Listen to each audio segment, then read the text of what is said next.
नमस्कार, मैं हूं साहिल जोशी। दंगल में आपका स्वागत है। आज दंगल में चीनी की चर्चा करेंगे क्योंकि चीनी महंगी होती जा रही है और इसीलिए भी क्योंकि त्योहारों का सीजन शुरू नहीं हुआ है और चीनी के दाम को पंख लग गए हैं। 5 हफ्तों में 20 रुपए तक दाम बढ़ गए हैं। केंद्र सरकार कहती है कि चीनी का उत्पादन अनुमान से कम है क्योंकि एल नीनो से गन्ने की फसल खराब हो गई है। विपक्ष कह रहा है कि जब सरकार गन्ने से इथेनॉल बनवाएगी तो यही होने वाला है, चीनी महंगी होगी। चीनी मिल संगठन कहता है कि इथेनॉल से चीनी के दाम का कोई कनेक्शन नहीं, सब जमाखोरों और मुनाफाखोरों की करतूत है।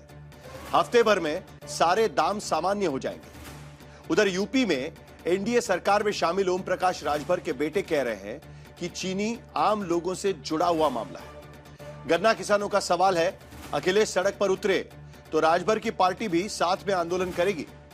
अखिलेश पहले से इथेनॉल ब्लेंडिंग को लेकर सवाल उठा रहे हैं। मतलब यह कि चीनी और इथेनॉल का मसला सियासत के साथ ऐसा ब्लेंड हो चुका है कि न जाने किस राज्य में किस दल का इंजन डैमेज हो सकता है, किसका पॉलिटिकल माइलेज घट जाएगा।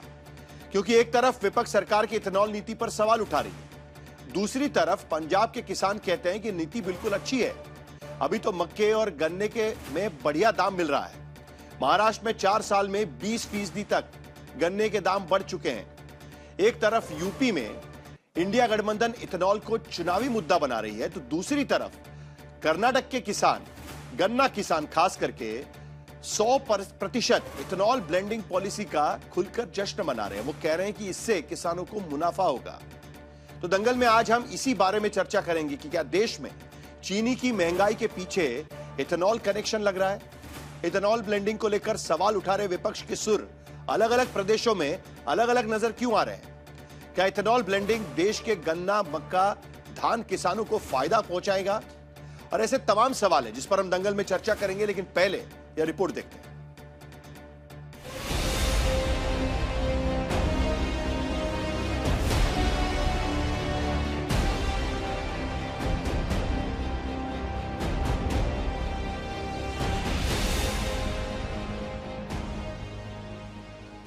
देश की सियासत में चीनी की चर्चा है कि आखिर चीनी के दाम में रॉकेट क्यों लग गया। जो 23 जुलाई को 49 रुपए किलो थी, सावन चढ़ते ही 6 अगस्त को 56 रुपए, 12 अगस्त को 60 रुपए, 18 अगस्त को 65 रुपए और 24 अगस्त को 70 रुपए प्रति किलो क्यों पहुंच रही है। अभी तो सावन चल ही रहा है, आगे रक्षाबंधन है, जन्माष्टमी, फिर त्योहारों की झड़ी है। ऐसे में चीनी की महंगाई फिक्र का बड़ा मुद्दा है। लोगों से ज्यादा नेता फिक्रमंद हैं और नेताओं में भी चुनावी यूपी के नेताओं में फिक्र इतनी कि पिताजी सरकार में मंत्री हैं, बेटा महंगी चीनी पर अखिलेश यादव के कंधे में कंधा मिलाकर आंदोलन के लिए तैयार।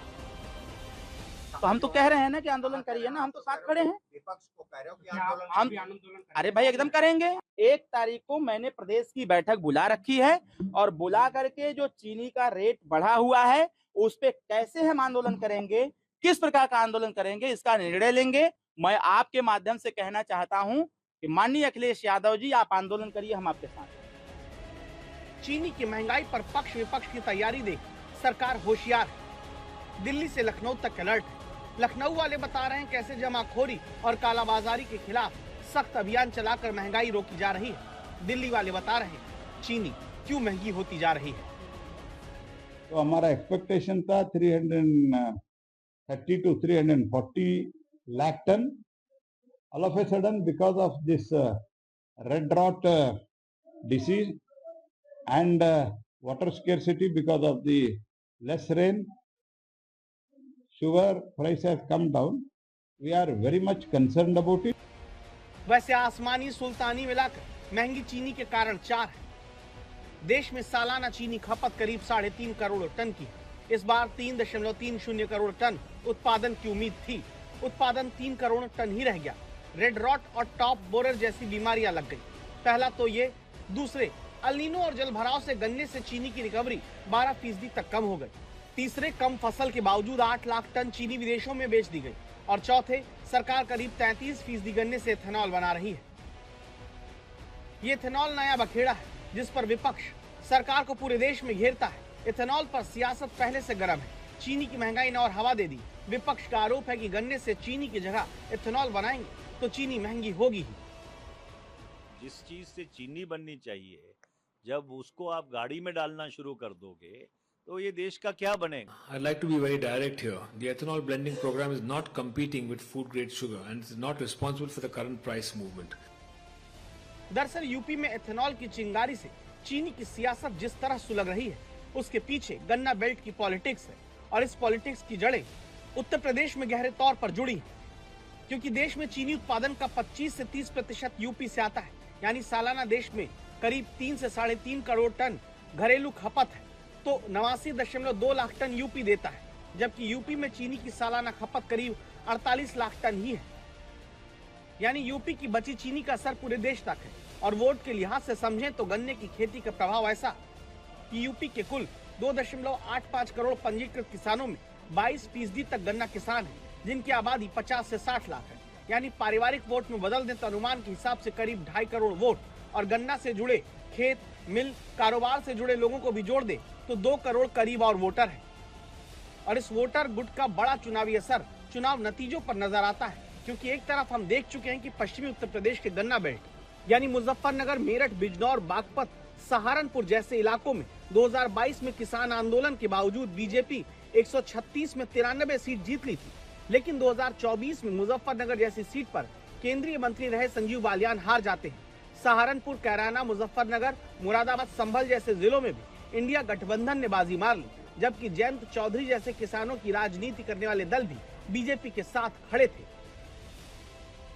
इसीलिए विपक्ष को उम्मीदें बढ़ी हैं कि अगर महंगी होती चीनी के बहाने इथेनॉल और गन्ना नीति को लेकर आंदोलन कर दिया जाए तो सरकार को घेरना और चुनावी नुकसान पहुंचाना विपक्ष के मुताबिक संभव हो सकता है। आज तक ब्यूरो। और खासकर इस बार गन्ने को लेकर और शुगर को लेकर यानी चीनी को लेकर सबसे ज्यादा चर्चा उत्तर प्रदेश के भीतर शुरू हुई है। कारण साफ है, क्योंकि उत्तर प्रदेश में चुनाव भी आ रहे हैं और उसके साथ साथ 25 से 30% चीनी का प्रोडक्शन उत्तर प्रदेश से होता है। यानी 50 से 60 लाख किसान इस चीनी पर निर्भर है। और जाहिर सी बात है कि अगर इसे वोट्स पे कन्वर्ट करें तो 2 से 2.5 करोड़ वोट ये गन्ना किसानों के होते हैं, और इसीलिए इस पर राजनीति भी भरपूर हो रही है। चर्चा करेंगे कि आखिरकार चीनी के दाम क्यों बढ़ रहे हैं और क्या सरकार का ये पॉलिसी फेलियर है या सचमुच में डिमांड सप्लाई का मुद्दा है। इस पर चर्चा होगी। हमारे साथ प्रोफेसर दीप्ति तनेजा, प्रोफेसर है इकोनॉमिक्स की यूनिवर्सिटी ऑफ दिल्ली से, वो इस चर्चा में शामिल हो रही है। अखिलेश प्रताप सिंह, कांग्रेस के प्रवक्ता, इस चर्चा में शामिल होंगे। कांग्रेस का आरोप है कि इथेनॉल प्रोडक्शन बढ़ाने की वजह से शुगर जो डाइवर्ट की जा रही है या गन्ना जो डाइवर्ट किया जा रहा है, उसी के वजह से दरअसल चीनी का उत्पादन घटा है। सुनील सिंह यादव, समाजवादी पार्टी के प्रवक्ता, इस चर्चा में शामिल होंगे।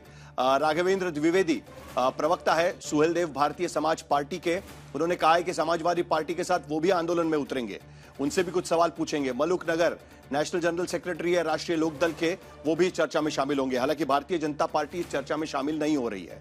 3 सवाल इस पैनल के सामने में रखना चाहूंगा। पहला सवाल, क्या देश में चीनी की महंगाई के पीछे क्या इथेनॉल कनेक्शन है? क्योंकि विपक्ष का आरोप है कि इथेनॉल प्रोडक्शन बढ़ाने के लिए चीनी को डाइवर्ट किया गया है और इसी के वजह से शुगर केन जब डाइवर्ट होते हैं, जब गन्ना डाइवर्ट होता है तो जाहिर सी बात है कि चीनी का प्रोडक्शन घटेगा। दूसरा सवाल, पेट्रोल में इथेनॉल की मिलावट, विपक्ष के सुर अलग अलग प्रदेशों में अलग अलग क्यों है? क्योंकि कर्नाटक में 100% ब्लेंडिंग के लिए जब मंजूरी दे दी गई है उसके बाद वहां के किसान जश्न मना रहे हैं, और वहां पर कांग्रेस पार्टी बाकी प्रदेशों में कह रही है कि इथेनॉल की वजह से नुकसान हो रहा है। तीसरा सवाल, क्या इथेनॉल ब्लेंडिंग देश के गन्ना, मक्का, धान किसानों को फायदा पहुंचाएगा? क्या उससे सचमुच में फायदा होगा? क्योंकि यहां से भी इथेनॉल बनाया जा सकता है।